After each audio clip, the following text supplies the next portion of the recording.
Students, आज की class को स्टार्ट करने के पहले मैं एक बार फिर से आप सबसे अपील कर रहा हूं कि आज जो हम लोग ई लर्निंग के माध्यम से क्लासेस अटेंड कर रहे हैं, तो उस ई लर्निंग के द्वारा हम आज अपने कमियों को दूर कर रहे हैं और शिक्षण कार्य को पूरा कर रहे हैं। तो चाणक्य कॉलेज ऑफ एजुकेशन का जो ऑफिशियल यूट्यूब वेबसाइट है, आप उसको सब्सक्राइब कीजिए, लाइक कीजिए और शेयर कीजिए। शेयर इसलिए ताकि जिन भी स्टूडेंट्स के पास अभी तक वो लिंक पहुंचा नहीं है उन तक पहुंच सके। और कोशिश कीजिए आप सब लोग भी कि जितने भी हमारे स्टूडेंट्स हैं सबों तक हमारे यूट्यूब चैनल पहुंच सके और वो अपने क्लास के हिसाब से अपने प्रोफेसर्स का लेक्चर्स अटेंड कर सके और अपने शिक्षण कार्य को, अपने सिलेबस को पूरा कर सके। अब हम आते हैं अपने क्लास की तरफ। तो आज की क्लास में हम लोग बीएड सेकेंड ईयर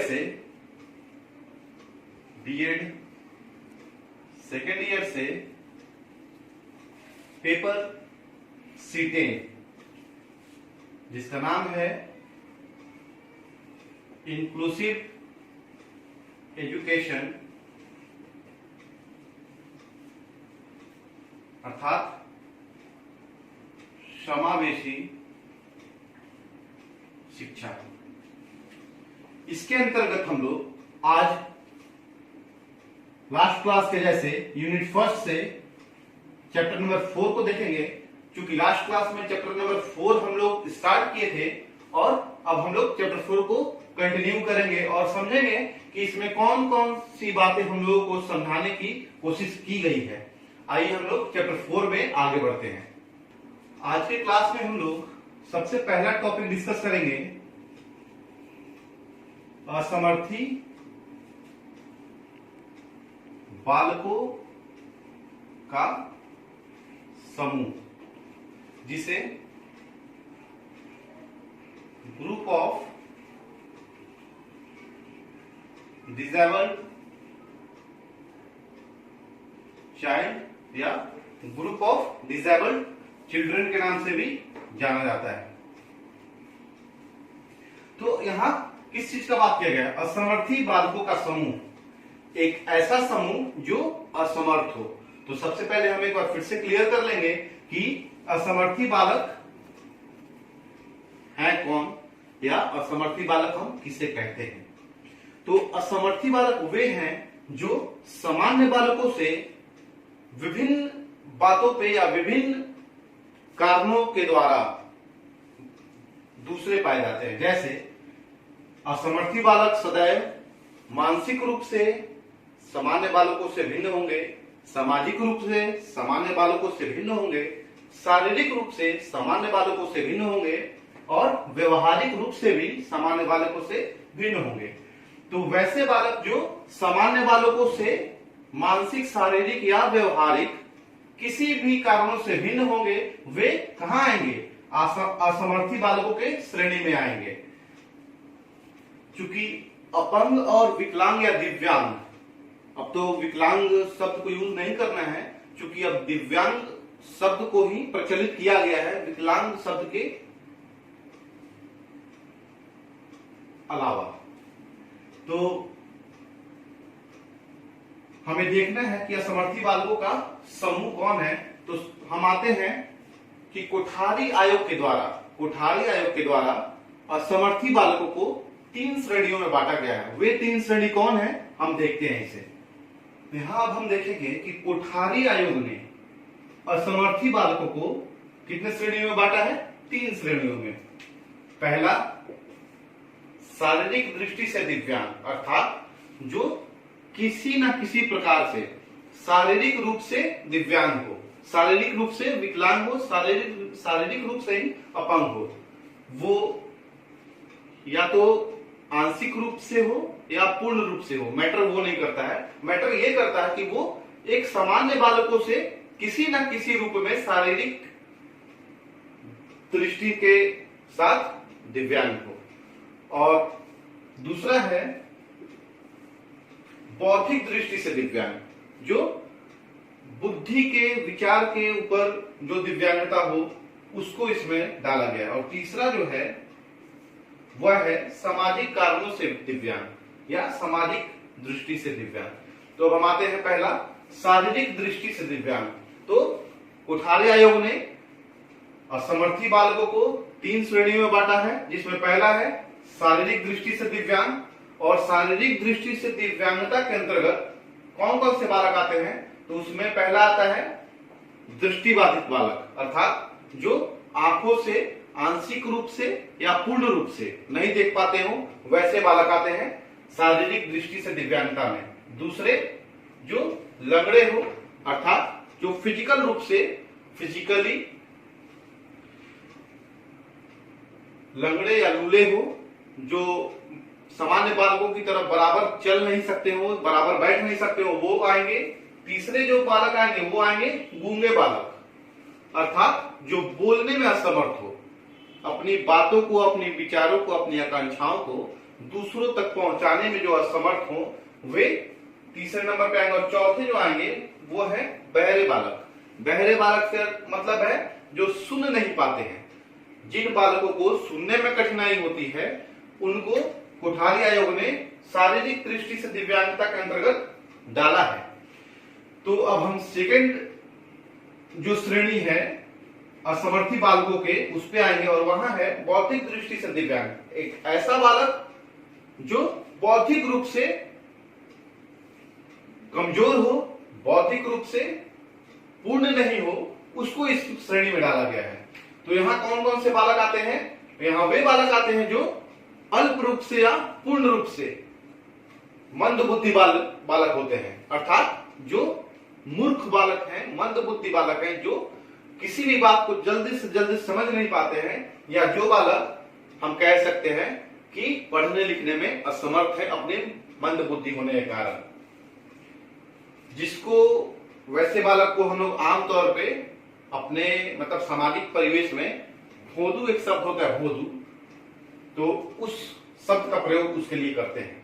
तो वैसे बालक बौद्धिक दृष्टि से दिव्यांगता के अंतर्गत आते हैं जो बालक मंद बुद्धि बालक होते हैं। और थर्ड जो है सामाजिक कारणों से दिव्यांग। यहाँ पे इसके अंदर हम लोग कह सकते हैं कि सामाजिक कारणों से दिव्यांग में तात्पर्य यह है कि यहाँ पे बालक अपने आप को समाज के अंतर्गत अच्छे तरीके से परिष्कृत नहीं कर पाता है। अर्थात परिष्कृत से क्या तात्पर्य है, परिष्कृत से तात्पर्य है कि यहाँ पे बालक समाज के अंदर अपने आप को अच्छे ढंग से, अच्छे विचारों के साथ समायोजित नहीं कर पाता है और वह इस समाज से कहीं ना कहीं धीरे धीरे पिछड़ते चला जाता है। यहाँ कारण यह भी हो सकता है कि या तो बच्चा अपने आप को समाज से दूर कर लेता है, कहीं कहीं ऐसा होता है कि समाज भी बालकों को परिष्कृत कर देते हैं, अर्थात उनको अपने आप में समायोजित नहीं कर पाते हैं।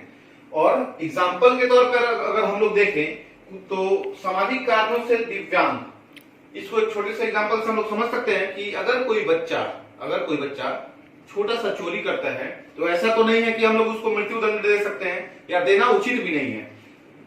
उस बच्चे को उस विचारधारा से हम लोग किसी ना किसी तरीके से मोटिवेट करके, अभिप्रेरित करके, उस बच्चे को प्रोटेक्ट करके हम लोग उसके आदतों को छुड़ा सकते हैं और उसको समाज के मुख्य धारा में ला सकते हैं और उसके उस दिव्यांगता को दूर कर सकते हैं। तो इस प्रकार हम लोग देखें कि असमर्थी बालकों का समूह कोठारी आयोग के द्वारा किस प्रकार से विभाजित किया गया है। अब हम लोग आगे चलते हैं। अब हम लोग देखते हैं कि समावेशी शिक्षा में अभिभावकों की क्या भूमिका है। समावेशी शिक्षा में अभिभावकों की क्या भूमिका है, अर्थात रोल ऑफ पेरेंट्स एंड अध्यापक या अध्यापकों की भूमिका, यानी कि समावेशी शिक्षा में अध्यापकों की क्या भूमिका है, अर्थात role of teacher.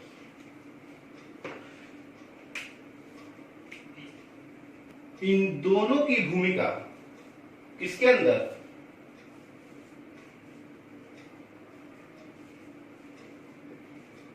Inclusive education, समावेशी शिक्षा के अंतर्गत अभिभावकों की भूमिका और अध्यापकों की भूमिका दोनों ही लोगों की भूमिका अत्यंत महत्वपूर्ण है। अत्यंत महत्वपूर्ण इसलिए है क्योंकि जो भी बच्चे समावेशी शिक्षा में आते हैं उनको हर एक रूप से प्रोटेक्ट कौन करते हैं? सबसे पहले अभिभावक, चूंकि किसी भी बच्चे का वो बच्चा सामान्य हो या असमर्थी बालक हो या विशिष्ट बालक हो, उसका सबसे प्रथम पाठशाला कौन है? अभिभावक, माता पिता, उसका परिवार। किसी भी बच्चे का प्रथम पाठशाला उसके परिवार को माना गया है, चूंकि परिवार में उनको कौन देखता है? उनके अभिभावक। तो प्रथम पाठशाला ही सबसे पहले भूमिका में आती है। उसके बाद अध्यापक कहां? विद्यालयों में। जब वो बच्चा अभिभावक की भूमिका के बाद आता है तो वो कहां आएगा? जब वो बच्चा अध्यापकों की भूमिका में आएगा तो कहां आएगा? विद्यालय में आएगा। ठीक। अगर हम बात करें अभिभावकों की भूमिका की, तो वह भूमिका बच्चे के जन्म से ही शुरू हो जाती है। क्योंकि जन्म से इसलिए क्योंकि अभिभावक के अंदर ही किसी भी बच्चे की जन्म होती है और वह अभिभावक उस बच्चे को जन्म से ही अपनी भूमिकाओं के अंतर्गत रखता है। क्योंकि बच्चा चाहे सामान्य हो या विशिष्ट हो, सामान्य है तो ठीक है, अगर विशिष्ट है तो अभिभावक को चाहिए कि वह अपने बच्चे को हीन भावना से नहीं देखे। अगर अभिभावक ही हीन भावना से देखेगा तो बच्चे पे हम लोग सोच सकते हैं कि बच्चों की मनोवृत्ति क्या होगी।